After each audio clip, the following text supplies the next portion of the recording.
Allez, salut à tous et bienvenue pour cette émission. On va discuter d'un sujet qui va peut-être éveiller quelques collectionneurs dans le bon sens, j'espère. Le côté raisonnable va peut-être arriver avec ce genre de prise de conscience par rapport au matériel. Alors j'étais en discussion avec un ancien collègue de République il y a environ un peu plus d'un mois. On discutait de réparation d'anciennes consoles, on discutait également de certains jeux qui ne fonctionnent plus aujourd'hui. Il me parlait de plusieurs cartes qui étaient vendues assez récemment sur la PC Engine sur République et qui ne savaient plus quoi en faire parce que malheureusement ces cartes ne fonctionnent plus. Il y a énormément de cartes qui sont répertoriées comme HS sur cette console de NEC. Et bon, je me suis dit, je vais faire mes recherches de mon côté pour voir un peu comment étaient confectionnées ces cartes à l'époque. Alors il faut dire que voilà, je lui parlais également des consoles que je réparais.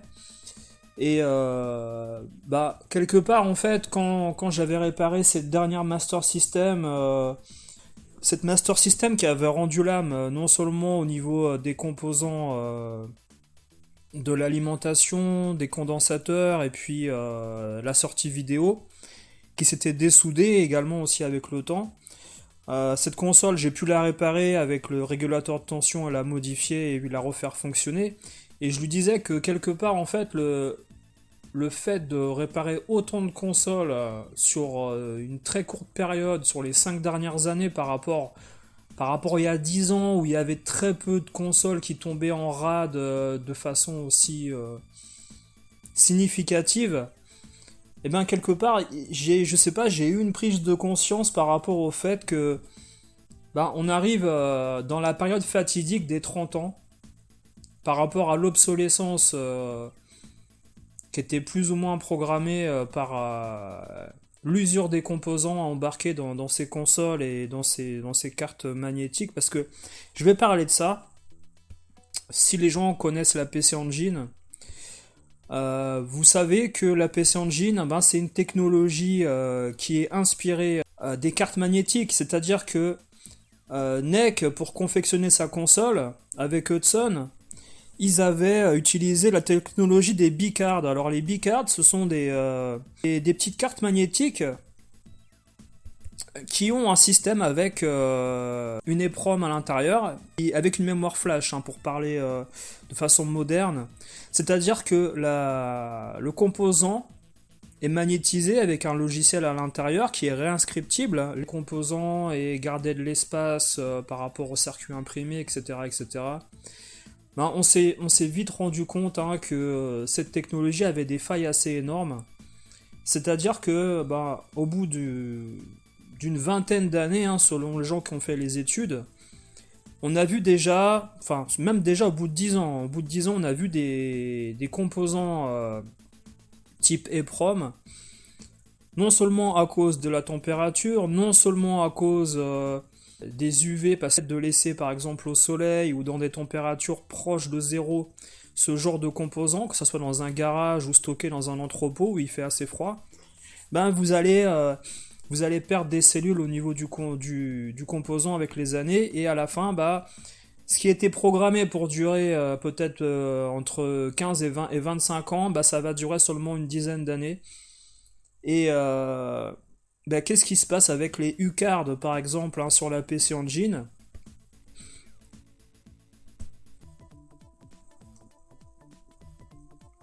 Eh bien, sur la PC Engine, qu'est-ce que vous avez?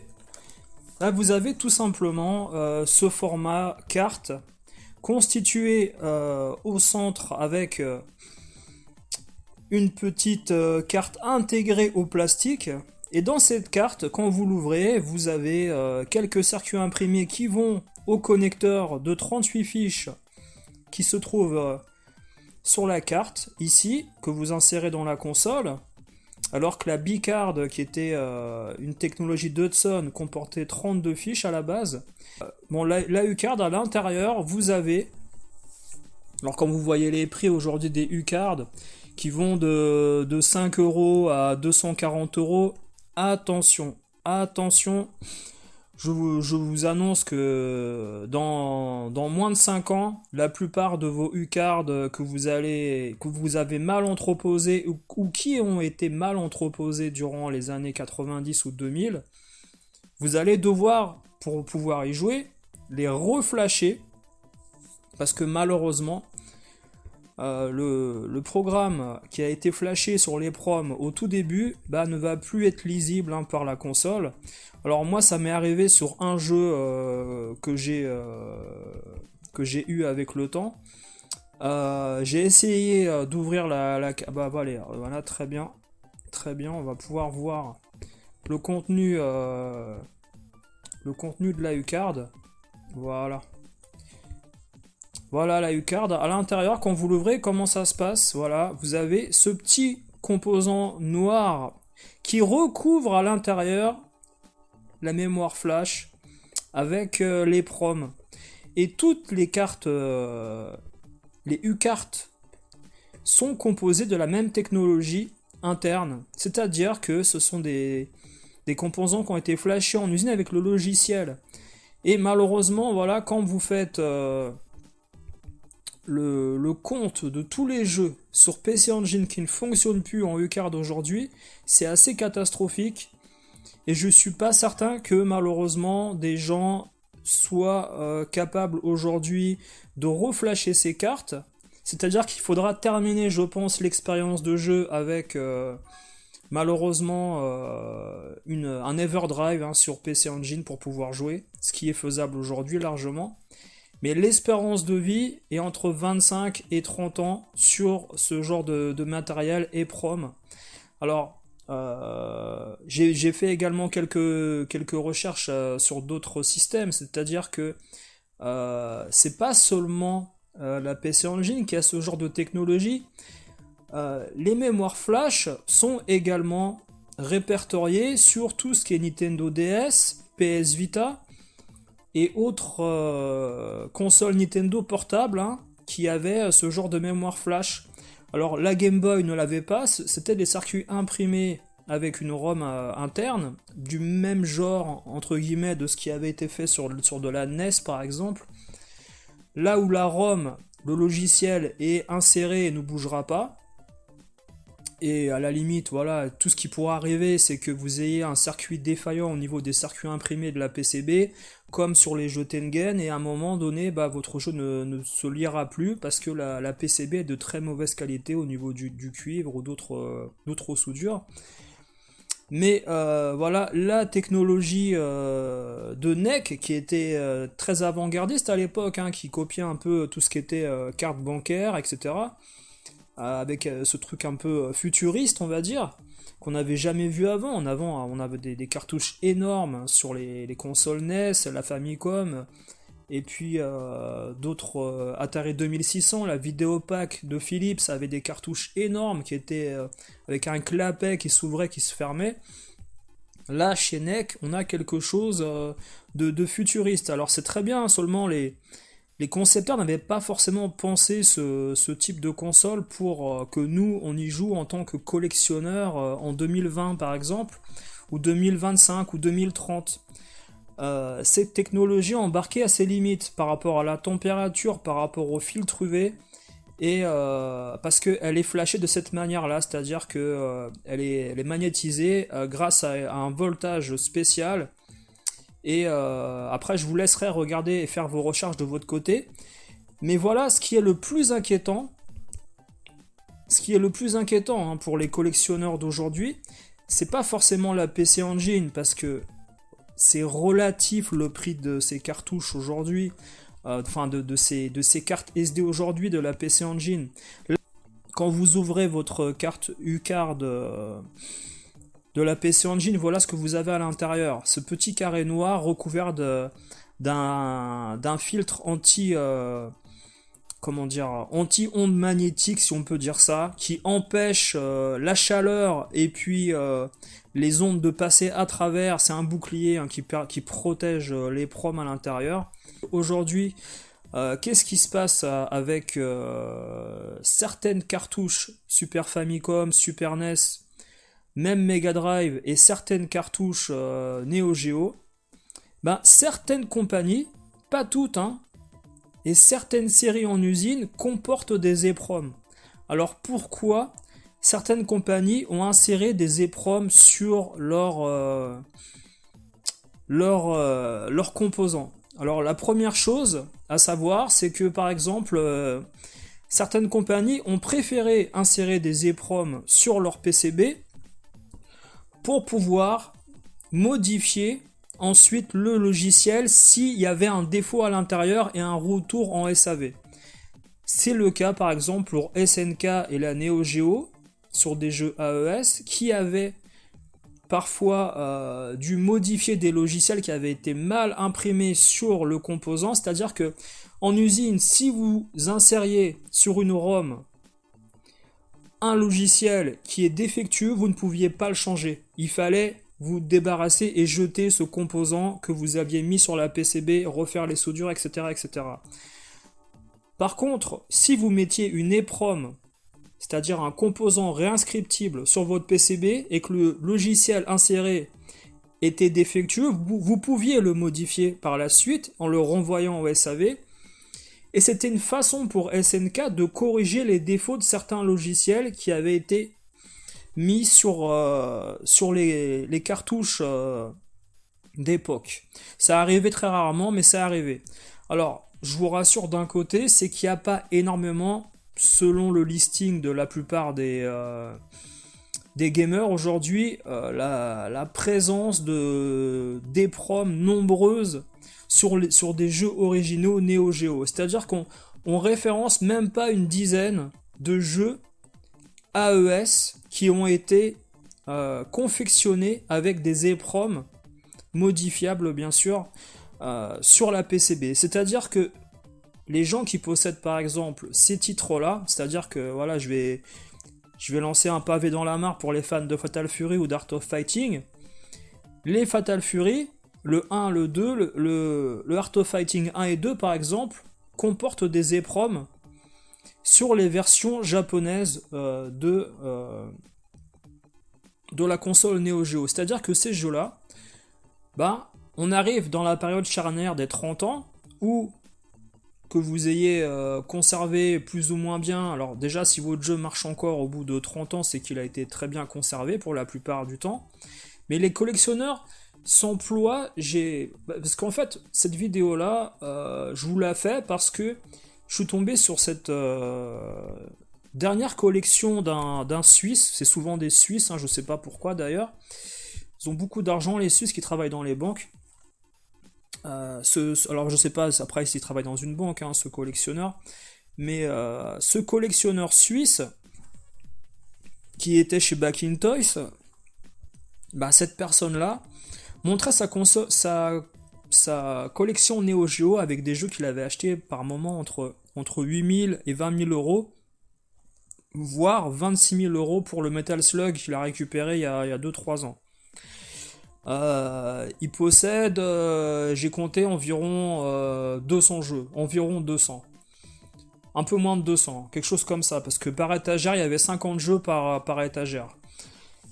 Donc après, voilà, je sais pas, j'ai pas compté boîte par boîte, mais il a une collection énorme de Neo Geo. On apprend par exemple que SNK, sur les PCB, faisait parfois des modifications au niveau de la ROM en rajoutant une EPROM à côté pour corriger la ROM défectueuse. Ça arrivait. C'est-à-dire qu'aujourd'hui, vous, dans votre collection Neo Geo, que vous ayez payé le jeu 10 000, 5 000 ou 300 ou 100 euros, vous allez sûrement avoir des jeux défectueux dans les moins de 5 ans qui vont rendre l'âme par rapport à la capacité à stocker le logiciel en fait sur les proms de votre composant. C'est-à-dire que je pense pas sincèrement qu'il y a un miracle et il va falloir que vous reflashiez allez, à partir de 5 ans je pense, parce que les 30 ans on va être assez large.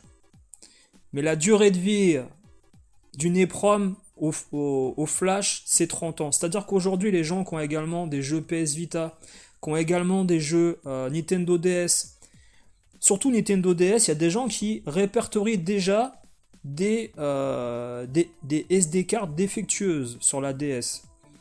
Par rapport au fait qu'elles ont été mal stockées, mal protégées du soleil.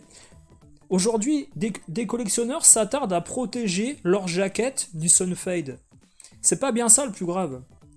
C'est qu'aujourd'hui, les UV, si vous avez une étagère en fait où vous posez vos jeux sur SD card, sur un bureau en plein soleil, ou même pas forcément en plein soleil, mais vous avez le soleil un côté le matin ou un côté l'après-midi, les UV vont passer. Il faut savoir que les UV traversent les boîtes. C'est pas la boîte qui va empêcher les UV de passer à travers. Évidemment, ça va atténuer. Mais des gens aujourd'hui achètent carrément des Crystal Box anti-UV. On en est là, hein, pour protéger l'intégrité des jaquettes. Alors il faut savoir que c'est pas ça le plus grave, la jaquette. Parce qu'au final, ça sera vos jeux internes qui vont être défectueux avec le temps, avec la magnétisation de ces cartes. Et ça, vous pouvez faire les recherches de votre côté. Vous allez tomber malheureusement sur pas mal de choses qui sont assez dramatiques, je trouve, surtout au niveau des MVS. Parce que comment sont confectionnés les MVS sur la Neo Geo? Alors, sont confectionnés avec un EEPROM à chaque fois. C'est-à-dire que elles ont été flashées pour insérer à l'intérieur un carte mode. Et fait comment? Un carte mode, c'est ça aussi également. Les gens qui ont des cartes mode, faut savoir que vous allez peut-être pouvoir y jouer 25-30 ans. Alors aujourd'hui, si vous avez seulement créé les proms à partir d'aujourd'hui et que vous avez déjà 45 ans, bon, c'est pas bien grave, vous me direz, voilà, vous allez y jouer jusqu'à votre mort si ça se trouve. Même si j'espère que voilà, vous vivrez plus longtemps que 30 ans encore à partir d'aujourd'hui. Mais la plupart des collectionneurs en fait se doutent pas forcément de ce qui va se passer dans les 5 prochaines années au niveau de leur collection Neo Geo MVS, mais en plus ne se rendent pas compte que la plupart de leurs titres aussi Neo Geo qu'ils ont acquis avec le temps sont pas forcément garantis au niveau de l'authenticité et de la confection de la PCB si SNK n'a pas rajouté une EEPROM sur la PCB pour corriger les défauts en fait de cette carte originale par rapport à un SAV, par rapport à... Parce que si vous regardez aujourd'hui les cartouches Neo Geo, comment elles sont confectionnées, vous avez sur le...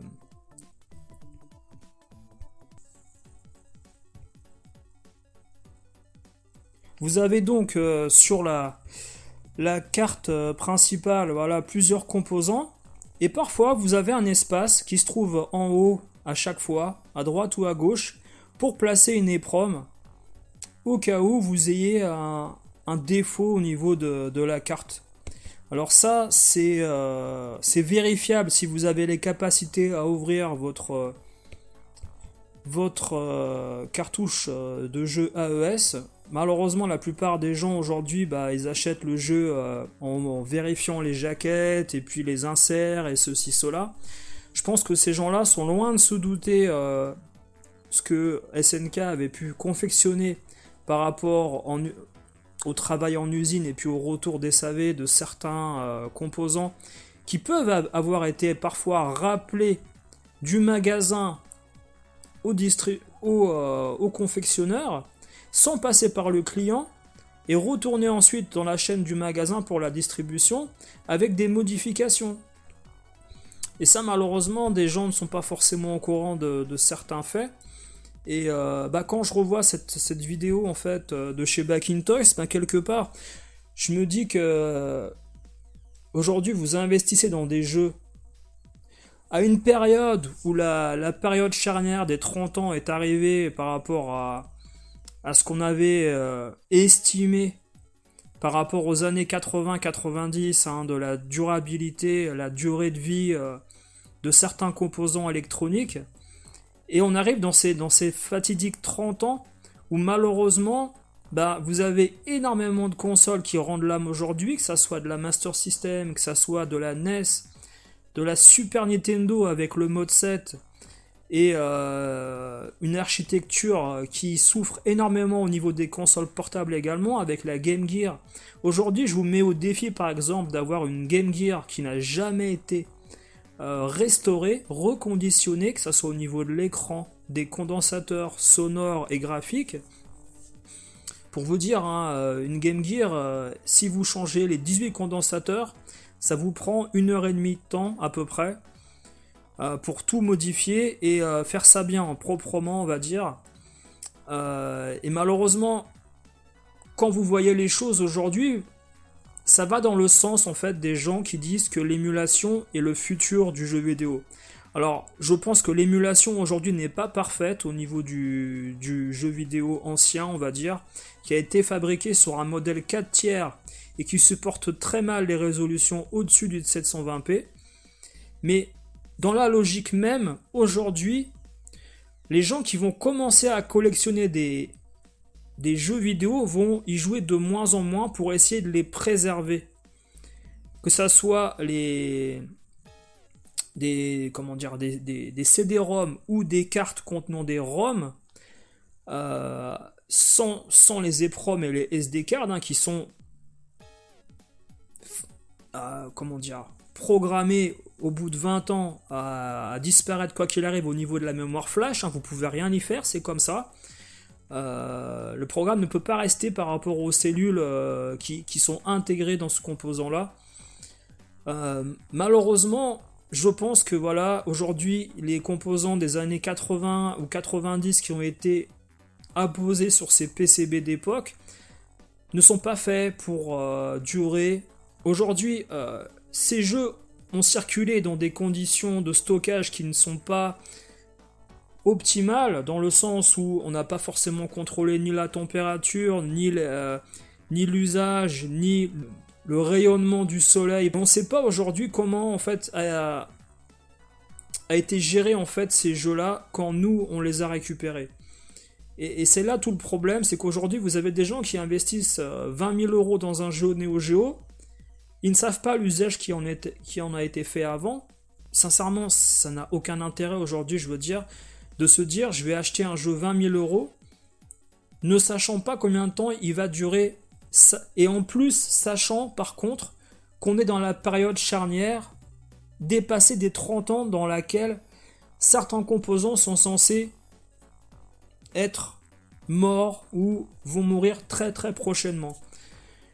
Je pense que vraiment aujourd'hui on est dans le sens en fait des gens qui favorisent l'émulation et tout ce qui est émulateur, parce que fatalement on ne pourra pas jouer à tous les systèmes, y jouer avec tous les hardware d'origine. Aujourd'hui la plupart des choses qui tombent en rade, pour parler vulgairement, ce ne sont pas forcément les jeux, ce sont plus les systèmes, le hardware. Aujourd'hui, trouver une console en bon état de marche qui fonctionne parfaitement, c'est assez rare. Elles ont toutes été restaurées à 90%, la plupart. Et puis certaines sont irréparables. Réparer aujourd'hui un mode 7 sur une Super NES, c'est infaisable. Il faut changer le PPU, il faut changer les puces principales. L'architecture de certaines consoles ne permet pas de modification parce que les composants ne sont plus fabriqués. Alors, vous allez me dire, qu'est-ce qui va se passer avec les gens qui aujourd'hui ont acheté des jeux Neo Geo à des blindes? Eh bien, ça va devenir fatalement un objet de collection que vous allez entreposer comme une pièce vulgaire, sans avoir le côté ludique ni pouvoir y jouer avec. Ça finira comme ça. Parce que tout simplement, les collectionneurs, premièrement, auront peur parfois d'utiliser certains systèmes pour les préserver. Peut-être qu'après, on aura un autre marché qui va se déployer à travers le reflashage. Sur Paris, à une époque, on vous faisait des switches sur les consoles, on vous modifiait les consoles. Peut-être que le futur du rétro gaming, ça sera le reflashage de vos cartes Neo Geo, de vos EPROM Mega Drive ou Super NES, pour certains titres qui sont défectueux. On vous remplacera votre ROM par une EEPROM qui durera une vingtaine d'années également dans le futur, peut-être aussi. Mais combien coûtera ce marché-là? C'est ça le problème. Est-ce qu'il ne faudra pas forcément dévaloriser le matériel d'origine et se tourner plus vers du modding, du kart mod? Et je pense que voilà, dans les 5 prochaines années, là aujourd'hui on a un pic énorme qu'on n'a jamais atteint au niveau des prix de plusieurs consoles. C'est-à-dire qu'en 2020, on a parlé de confinement et ceci, cela, que les prix étaient montés à des sommes pas possibles. Mais regardez les prix de 2023, c'est bien pire encore que pendant le confinement. Donc il y a eu cet effet de mode ou d'engouement, on peut dire. Mais je pense qu'il y a un côté déraisonnable dans la manière de collectionner de certaines personnes qui ne se rendent pas compte de ce qu'ils possèdent et de la durée de vie du matériel qu'ils possèdent également. Et on va, je pense, se rendre compte assez rapidement avec plusieurs témoignages de gens qui vont arriver sur des forums ou faire des vidéos YouTube de plus en plus en disant voilà, mon jeu ne marche plus, ma console est HS, j'arrête de collectionner, j'arrête de faire ci, ça vaut plus le coup. Et fatalement, les prix vont commencer à dégringoler, des gens vont commencer à revendre leurs jeux, et même des gens, je pense, vont se rendre compte que acheter un jeu plus de 300, 200 ou 500 ou 20 000 euros, ça n'a absolument plus aucun intérêt parce que le matériel se dégrade avec le temps et quoi qu'il arrive, il faudra à chaque fois le restaurer pour pouvoir l'utiliser et prendre du plaisir avec le matériel d'origine. Et j'espère que quelque part, des gros collectionneurs aujourd'hui vont peut-être se poser les bonnes questions et arrêter de collectionner des jeux. Aujourd'hui, par exemple, des jeux sur disquette sont complètement périmés au niveau de la magnétisation du disque. Les disquettes Atari ST, Amiga, la plupart ne fonctionnent plus aujourd'hui. Les cassettes audio ont tendance encore à fonctionner sur tout ce qui est Amstrad CPC 464 et Commodore. Elles ont tendance à mieux marcher et à avoir mieux résisté au temps par rapport à la protection qui était intégrée sur les cassettes audio, alors que sur les disques, les disquettes floppy disk et les disques Amiga Atari ST, vous aviez absolument aucune protection contre les ondes magnétiques qui protégeaient le disque à l'intérieur. Et ces jeux-là sont passés à la trappe assez rapidement.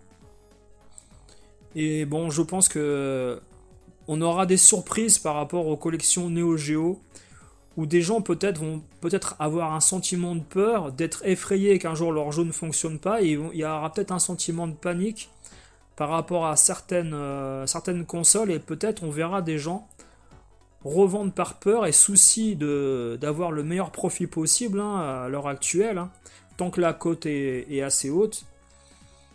Mais bon, ça reste à étudier, et je pense que ça, c'est un sujet assez passionnant qu'on peut aborder peut-être tous les ans, vu l'évolution qu'il y aura.